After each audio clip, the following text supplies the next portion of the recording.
Welcome to VinSchool's video training on writing success criteria. This training is to provide you, VinSchool teachers of various subjects, with useful guidance on how to develop more effective success criteria in your lesson planning process. After this training, you will be able to distinguish success criteria from lesson objectives and learning activities. In order to succeed at this course outcome, you will need to be able to define success criteria, learning objectives, and learning activities accurately in your own words, as well as explain the main differences among these confusing concepts. The second objective of this video training is to enable you as VinSchool teachers to create more effective success criteria in your lesson plan.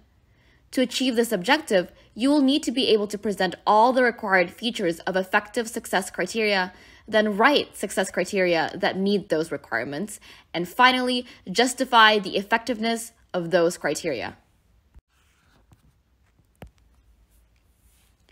In this training, we will answer 5 main questions. 1. Why do we need success criteria? 2. What are success criteria? 3. How are success criteria different from lesson objectives and learning activities? 4. How to write more effective success criteria? And 5. Common mistakes in writing success criteria and how to fix them. Before going into the details of success criteria, we would like to start with a brief introduction to the visible learning theory developed by John Hattie. The term visible, as contended by John Hattie, has 2 layers of meaning. First, it refers to making student learning visible to teachers so that they can know whether they're having an impact on their learning. Second, it refers to making teaching visible to the students so that they can become their own teachers, an important component of becoming lifelong learners. Also, in the book Visible Learning for Teachers, Maximizing Impact on Learning, John Hattie recommended that teaching should be primarily considered in terms of its impact on student learning.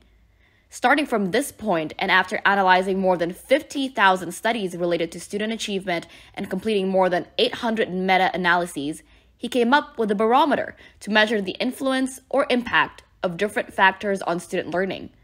According to this barometer, an effect size of 0.4 should be regarded as the hinge point.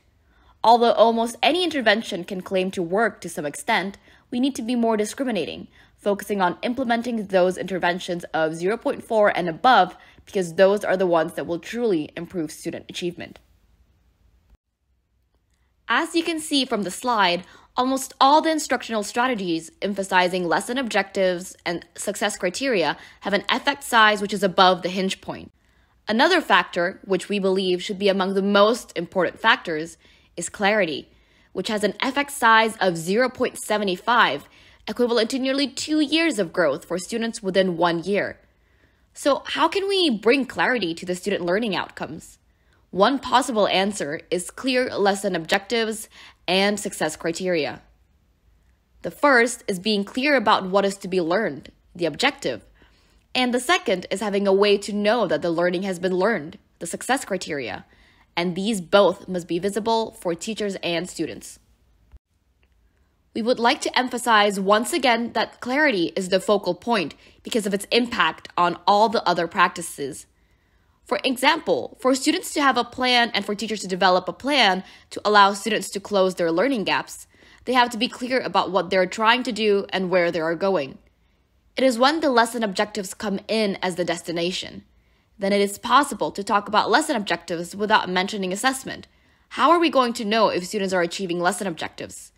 That is the reason why we need a map to show us the way, which is the success criteria. Once the route to one destination has been finished, based on the assessment results which are compared against the success criteria, students will continue to decide on the pathway to progress in the future, which means learning progression takes place.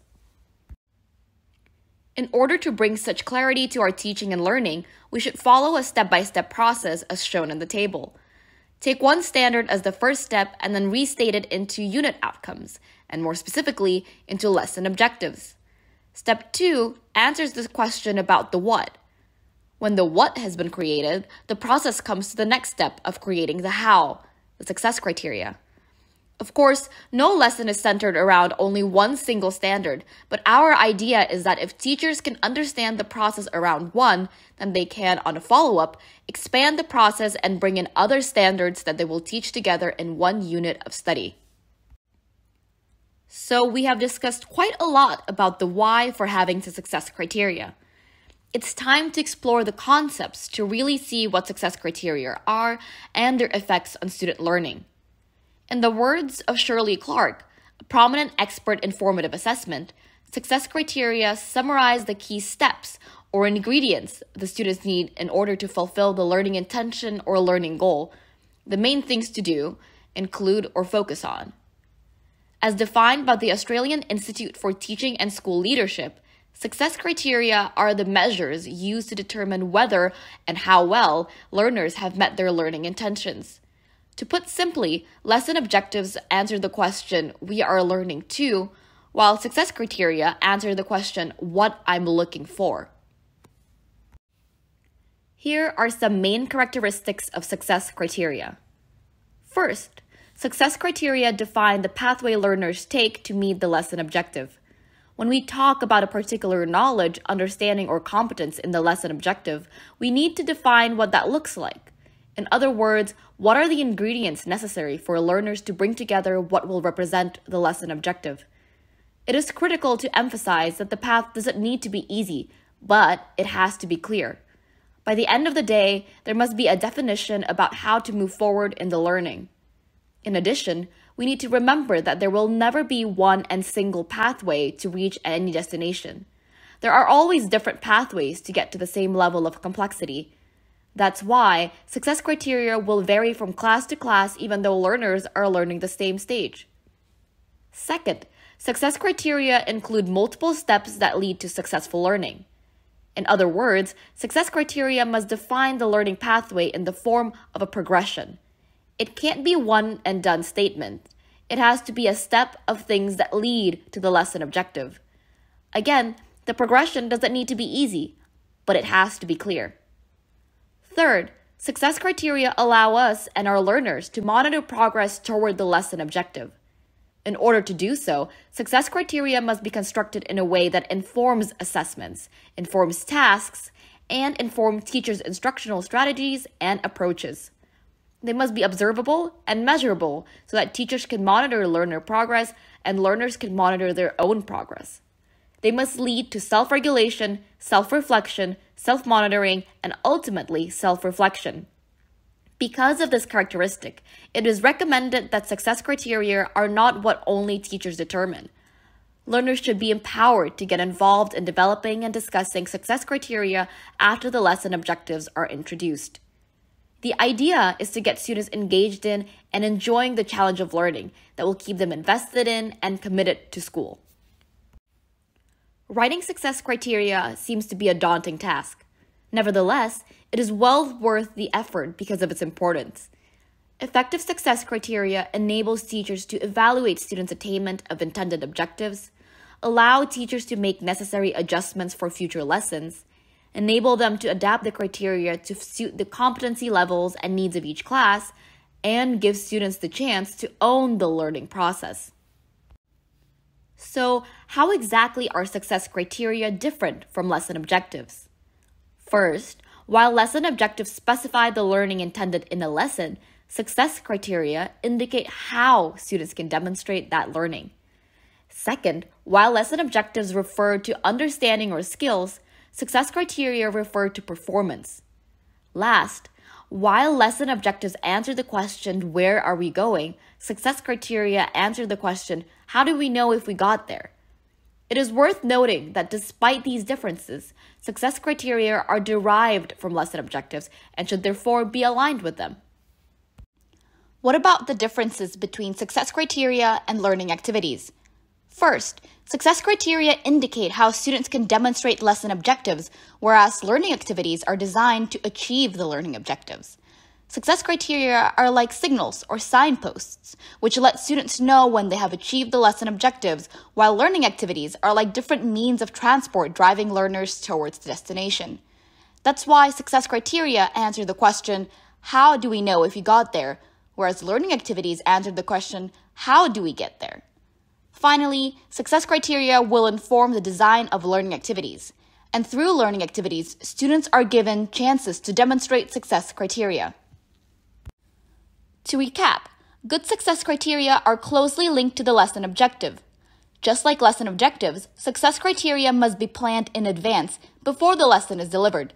Next, they need to be owned by learners, discussed and agreed upon by learners prior to undertaking the activity. Also, they should be easy to understand and written in student-friendly language so that they are crystal clear to learners. Additionally, they should focus on specific features of the work that are going to be assessed and on what the student is learning rather than what he or she is doing. And finally, they need to be clear and specific to avoid ambiguity. If too general, they risk becoming meaningless, providing little guidance to students. Now we have quite a clear picture of what good success criteria are like, but how to write them effectively. A helpful tip to keep in mind while crafting your success criteria is to include verbs which make clear the evidence required to demonstrate students' learning, rather than about knowing or understanding, which is hardly observable. Success criteria should be about what you are looking for in order for students to demonstrate that they have learned what is intended. If students can state, write, describe, explain, or draw, this can evidence learning. Saying that I know or I understand doesn't really evidence learning. While it might be true, it isn't evidence. Success criteria should make clear what evidence of learning needs to be produced. This means that the language for writing success criteria should focus on products, performance, and evidence. In the next part, we are going to provide you with several practical ideas for generating success criteria. There are several approaches or ways to write success criteria. Depending on the nature of your lesson objective, you can choose one among the following. The first type of success criteria is sub-skill statements. When the lesson objective is skill-focused, you can break down the skill into smaller elements. For example, we have the lesson objective, students will be able to calculate the area of different triangles. In order to make such a calculation, students need to accomplish multiple steps. Considering these steps, we can develop them into at least 3 success criteria as below. 1. Students can identify and measure the base and the height. 2. Students can multiply the base by the height and divide by 2. 3. Students can record the units in squares. Another approach to writing success criteria for skill-focused lesson objectives is developing them as specific descriptions of strategies for success. For example, with a lesson objective, students will be able to present a point of view in a persuasive manner. We can direct the attention to the component persuasive manner and develop the success criteria which indicate the strategies for achieving that feature of the presentation. So we can write several success criteria as below. Students can begin the presentation with a good opening sentence. Students can present reasons and examples to back up your argument. Students can use emotive and persuasive language such as surely. Students can use humor, stories, and/or questions to gain their audience's attention. And students can conclude with a strong statement. The third approach can be applied in almost all lesson objectives, regardless of whether the focus is placed on either knowledge, understanding, or skill. In this approach, success criteria are descriptions of key features of the end product. For example, when we have the lesson objective as students will be able to present data in a table, the end product is a table with data. But what exactly should it look like? We have to specify a successful table of data, such as a table with 2 columns, an appropriate heading for each column, or correct data under the heading. The final approach we would like to recommend, and this approach is also applicable to almost all lesson objectives, is KUD. K stands for know, U for understand, and D for do. For example, the lesson objective is students will be able to write present simple passive sentences. Let's consider what knowledge students must have, what understanding they must demonstrate, and finally, what they should be able to do. Of course, before they can write simple passive sentences, they must know about the present simple passive form. In the example below, the teacher expects the student to have an understanding of the process to transform present simple sentences from active to passive forms. Once they have such knowledge and understanding, they can apply them into action, as this third success criterion shows. It is important to note that this is not necessary to follow exactly the KUD model in all cases. Sometimes a component can be skipped. Let's look at some more examples in different subjects. The first one is an example from the ESL subject. With the lesson objective, learners will be able to summarize a news video about pumpkin flying. The product will be a summary either in the written or spoken form. The success criteria can be made for the features which student summaries are expected to demonstrate, such as the inclusion of main points and logical arrangement of these points. When writing these success criteria, the teacher has applied two methods: breakdown of skills and key features of the end product. Another example is taken from Literature 6. The objective is students will be able to identify some basic elements in a children's tale. In this case, we can apply the KUD model. The knowledge of the basic elements of a children's tale is the core, and that's why a success criterion should be developed for it. Next, there may be several pathways leading to the ability to identify something. A specific description of the component do should be hence created. In the example, the teacher chooses the action site. Let's talk about one more example in math.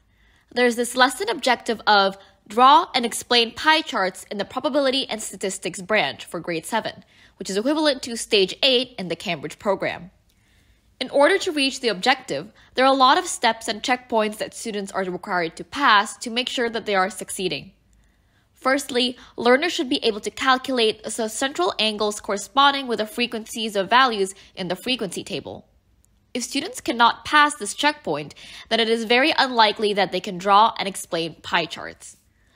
Another criterion is that students should be able to use compasses, rulers, and protractors properly to draw the pie chart based on the angles that they have just calculated. Without this criterion, students cannot draw properly. Thirdly, a pie chart, like most other charts, needs a title to show the topic that the chart is illustrating. It also needs a legend to deliver which sector represents which value in the frequency table. Being able to include titles and legends for pie charts is also considered as success. The last success criterion is related to the word explain. Students should be able to answer statistical questions looking at a given pie chart or from two pie charts to prove to themselves and to the teachers that they are succeeding in explaining the information regarding the drawn pie chart. To sum up, for the draw part of the lesson objective, the teacher breaks down the skills, and for the explain part, the teacher focuses on how understanding is demonstrated. Moving on to the common mistakes in writing success criteria, we can classify them into three main groups. The first one is when success criteria are confused with lesson objectives.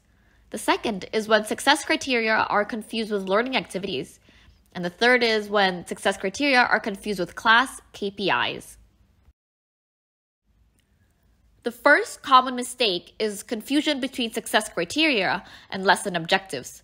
Sometimes teachers grapple with specifying the lesson objectives, leading to the duplication of a success criteria which are identical to lesson objectives.